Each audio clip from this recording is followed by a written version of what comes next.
Today we're having a showdown with the check engine light on this GL450. Over there on the top left you can see it's ready for us, and so are we. Let's get this vehicle going.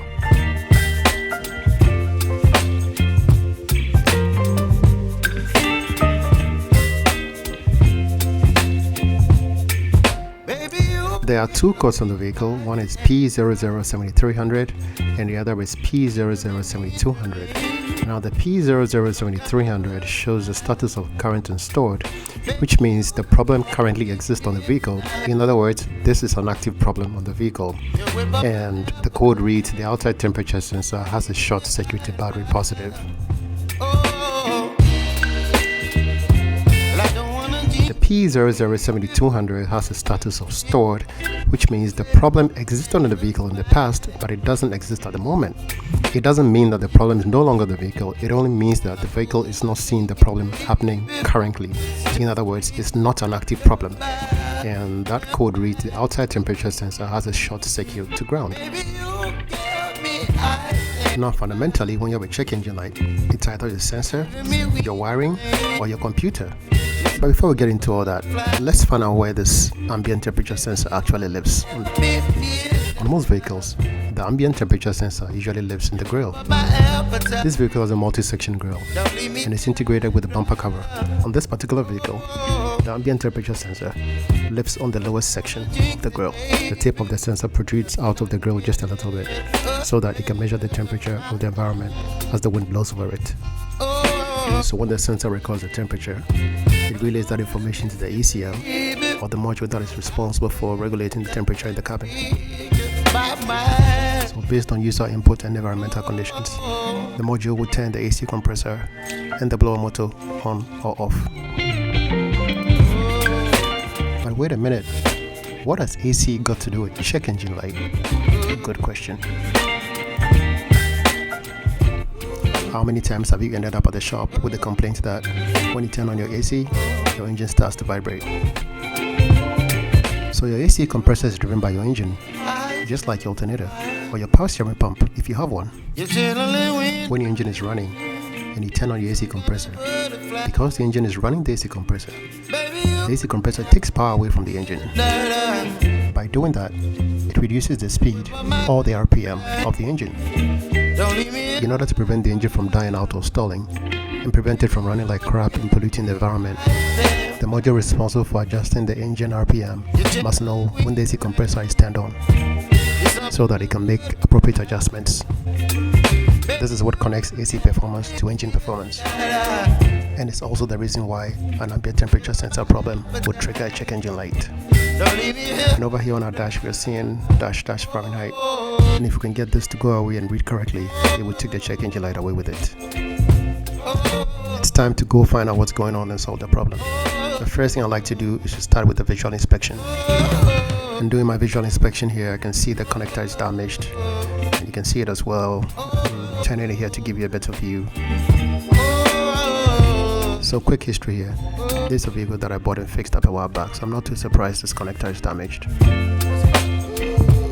We're gonna have to replace this connector. The good thing is, when you buy an ambient temperature sensor, it usually comes with the connector as well. So we're going to replace both the connector and the sensor. The new sensor and connector came with their wiring. So next, I'm gonna prep the wiring on the vehicle and start soldering in the new sensor and connector.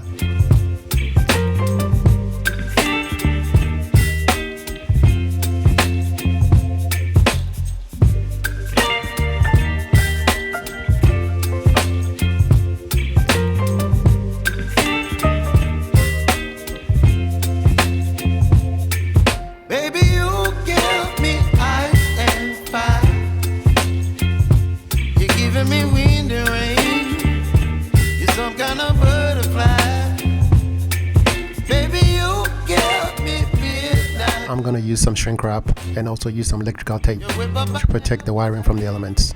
Since this is wiring that's outside the vehicle, not in the vehicle, it needs to be protected from the elements. It seems like overkill, but that's how to properly do a job like this.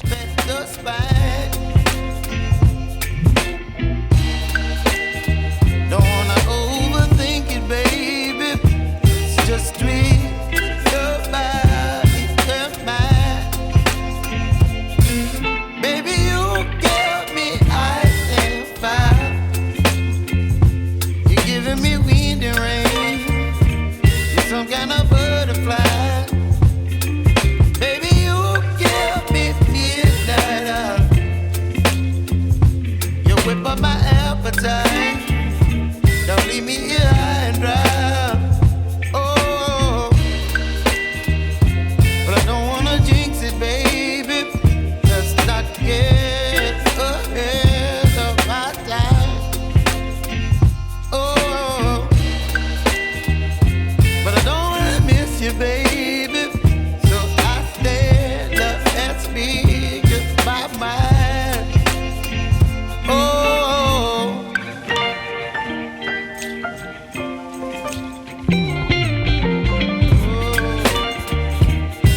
is done, before we install everything back, I'm gonna go check in the car to make sure that the temperature is not reading. But before that, one more look at the sensor and the connector. You can see the sensor is installed here in the connector, and this connector's integrity is intact. Okay, looks like the temperature reading is back online. Looks like we have a fix. Next, I'm going to start the engine, and I'm hoping the check engine light will be gone so I don't have to use the diagnostic equipment to clear the check engine light. This tells me that the vehicle and I are on the same page right off the bat. Of course, there's nothing wrong with using the diagnostic equipment to clear the check engine light as long as the problem is fixed. So we started our engine and the check engine light is still on, but we have to go in there and verify that both of the codes are in the stored status, and if they're in the stored status, then the problem is solved and we can go ahead and clear it. So as you can see, both codes are showing the stored status, and I'm going to go ahead and clear them and the job should be done.